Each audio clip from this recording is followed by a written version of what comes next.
This quilt pattern is the Square Affair quilt pattern by Sassy Sunflower, and it is one of her half-pack quilts. The half-pack quilts pack of fabric can be purchased on the Sassy Sunflower website. It is called half-packs because in each pack there will be 5 half yards of fabric. On the website, you get to pick your fabric pack, and then you get to pick which of her fun half-pack quilts pattern you would want to do. If you're quilting along with me, you will choose the Square Affair pattern. Please note, you will need to purchase your backing and binding fabric separately. Once you receive your half pack, I recommend opening up the pack and pressing the fabrics. I absolutely do not recommend pre-washing the fabrics.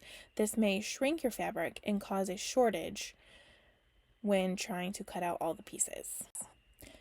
Please make sure that you read through all the instructions completely before cutting. If you want to watch this tutorial once through to see how it all goes together, you absolutely can. It might help give you a better visual. At this point, I have pressed my fabric to ensure that the best cuts are possible. We're going to make some cuts according to the pattern. In this pattern, each of the 5 fabrics will be cut in the same way. We will cut 1 large strip and then 4 smaller strips. And I do cut each fabric individually.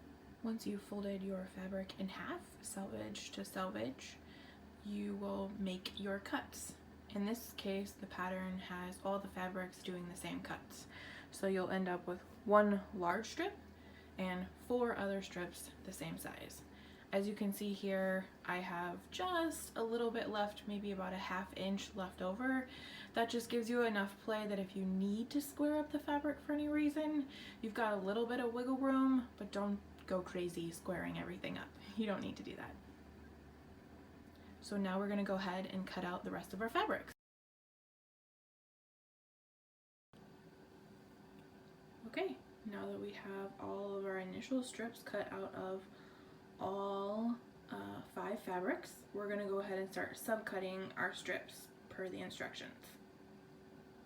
We are going to start with the large strip, and we will actually get 2 different size blocks out of the large strip there on the left. I did want to go over, when you are trimming the selvages off as you are doing your subcuts, don't be too generous with your cuts because this pattern really does use almost every bit of the fabric that you have. In this case, I don't really have a specific measurement that I trim mine down, but I did trim this one down already, and as you can see, I mean, I like to just have more fabric, less selvage, but I do want to make sure that I don't have any of those little dots at the end. So when you're cutting your salvages, just take what you need from each large strip fabric. You're going to trim off your selvage. You're going to end up with 4, because these are double cut, squares and 2 rectangles. And this is why I say you want to be super conservative when you're trimming your selvage, because this is all I have left from that strip. Here are the finished subcuts from the large strip from all 5 fabrics. We are going to set aside 2 strips from each fabric for the borders, so we'll just go ahead and set these to the side. And then from the remaining 2 strips of each of the 5 fabrics, we'll go ahead and make our subcuts. So from each strip, you are going to get 2 small pieces and, 4 small pieces. You're gonna cut 2 and 2. These are folded over, and then 2 long pieces. So total for each color, you're gonna have 8, because these are double cut, 8 small pieces and 4 of the large, and that's each fabric type. Here I'm showing you the fabric strips I have cut from one of the fabric strips and then from the second one. You're going to do this for all 5 fabrics. We now have all of our pieces cut out. The rest of the strips that you have cut, we're going to set those aside. Those are going to be used for the borders later. So we're going to focus on these cuts at the moment. For the first block, we are going to be using these two sets of pieces, so they're the larger ones, and we're going to go ahead and set these aside. Using these size cuts, this will make up our block A. These can be pieced in an organized pattern with the large block and the outside strip being from the same fabric, or you can do it in a more random pattern with all three of the elements being from different fabrics for more of a scrappy look. This is completely up to you. I decided to go for a little less scrappy look and a little bit more of a repetitive look. So this is how I will sew my block A's. All of my seams are sewn at 1/4 inch, and it is important to note that I do press all of my seams open. I like them to lay nice and flat and have a crisp seam here. So I am simply chain piecing all of my strips together here, and this is for block A.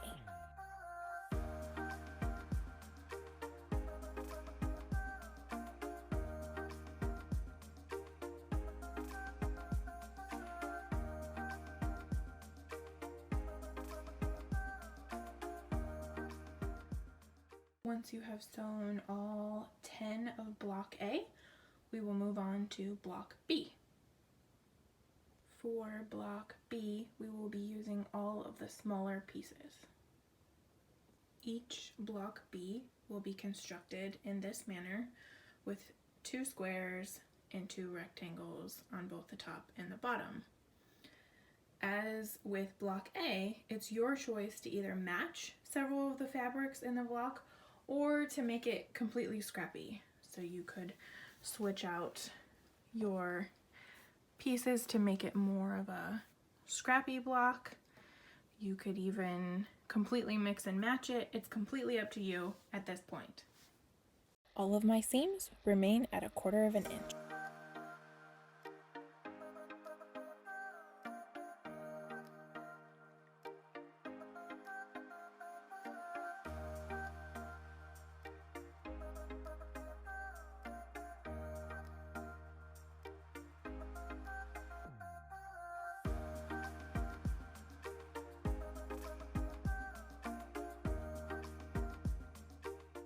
When sewing block B together, I like to sew the 2 halves first, press the seams open, and then I like to put a pin right in the very center just to kind of make sure my seams stay straight.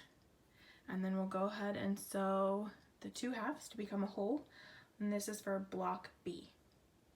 And remember to sew each seam at 1/4 inch.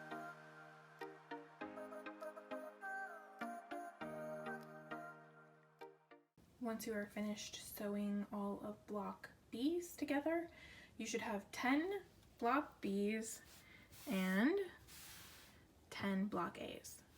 And then we're gonna start to assemble our quilt top. This quilt top is 4 blocks wide or across and 5 blocks down. There is no set pattern in which you have to follow, so be creative here. Turn the blocks different ways, mix and match, have some fun with it. So we're gonna go ahead and lay out the quilt and try to get a pattern that we like, and we will stitch that together. I pretty much came up with 3 options. So this one would be option 1. This one was option 2. And spoiler alert, I ended up going with option number 3, which you can see here. I tend to lay out my quilts along my design floor so that I can get the best visual.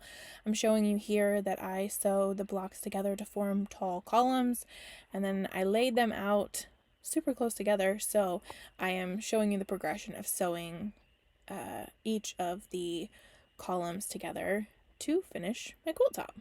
Now we will take the remaining strips and cut them into pieces in order to create our borders.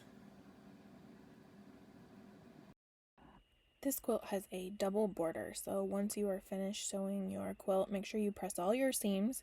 You're going to start by attaching the top and the bottom border first, followed by the left and the right. border, and you're just going to repeat the process to finish out your double border on this quilt. And that's it. We finished our square affair quilt. I hope you enjoyed this tutorial as much as I enjoyed making it. I do want to say thank you so much to Julie over at Sassy Sunflower for this beautiful pattern and for allowing me to create a fun tutorial to go along with it.